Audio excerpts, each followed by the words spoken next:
Aye. So we're doing the Ten of Swords, okay?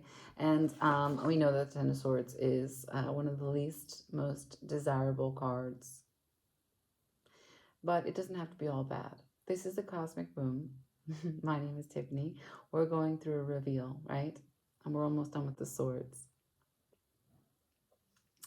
So the Cosmic Womb is a new tarot deck that is available for pre-order. And if you're interested, and if you have any comments, please write below and we'll get back to you. So the Ten of Swords looks like this. And as the sun sets, so does this mindset, right? There's a great sense of relief. But not until something really that you didn't want to happen happens. When the Ten of Swords shows up in terms of relationships or jobs, this is a huge ending. This is very much like death, right? The Ten of Swords into either the Page, if you want to talk about that, and we will, or the Ten of Swords into the Ace, which we can then talk about that too. But 10 is always completion. There's an achievement here, right? And it's not like a human concept of completion, like, you know, we did it to the best of our ability, but just being complete with it as it is. And what's really important here is that it's a completion of a mindset. You get a chance to reset after this, but you have to recognize what's done was in part your doing. The 8, the 9, the 7, the 8, the 9, right? All of that brought you here. This is the manifestation. This is the sun in Gemini. This is the culmination of worry and anxiety brought forth into reality, into the 3D. We know that the sun is consciousness, and we know that Gemini is information, ruled by Mercury, who runs the nervous system. So this is where information and consciousness come together to manifest all of the worst possible situations. So this is betrayal. This is the relationship that you didn't want to end. This is the person that you didn't want to lose. This is the job that you really cared about. This is the house that you really wanted. This is like all the things that you really were attached to, but were so worried about losing. And without managing the energy of the exertion of your thoughts, came to this place. Powerlessness. Betrayal. So although the guy is dead and all these swords are in his back, no one actually dies. This is not a card about actually losing one's life, but it is about the releasing of one's mind, releasing of one's ideas, letting go of the complexes that create these ideas in the first place. What you worry about will not only rot your mind, but can potentially make its way into reality. The universe can only respond to energy. So when you invest a significant amount of energy into worry, that's all it knows, and it will respond accordingly. So if this card shows up regarding a relationship, trust that it's over. But that it can also show up as a warning, telling you to stop the negative thinking. It conveys a hopeful message that the worst of the betrayal, the backstabbing, and the complications are over. And you can turn it around right here, right now. Be complete with it. Yes, it didn't go as planned. Yes, it didn't go as desired. Fine. But we just start again. And so that is the Ten of Swords. I'm just going to show you just 2 cards, right? So this is what the Ten of Swords looks like in the Waite-Smith.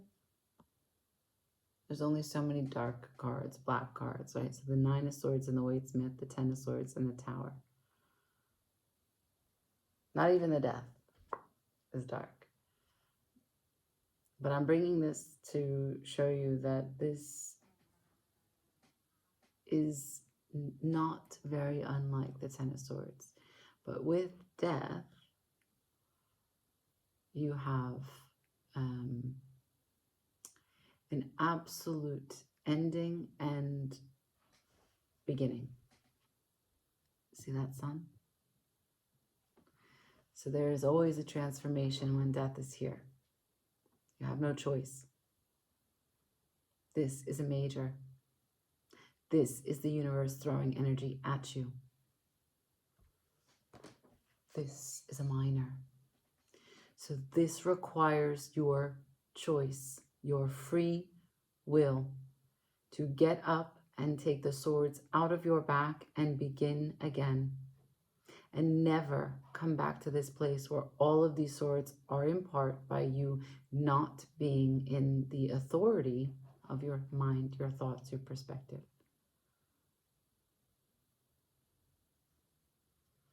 So how we get there.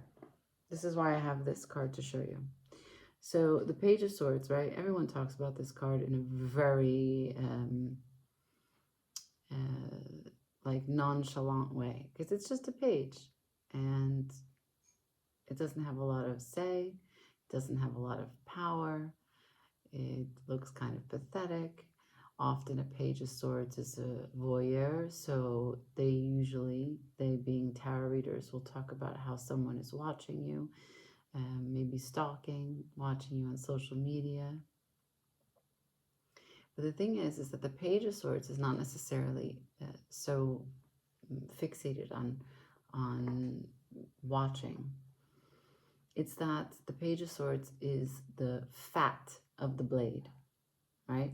We must remember that the stations of the blade represent the different court cards. And the Page of Swords will have its own video.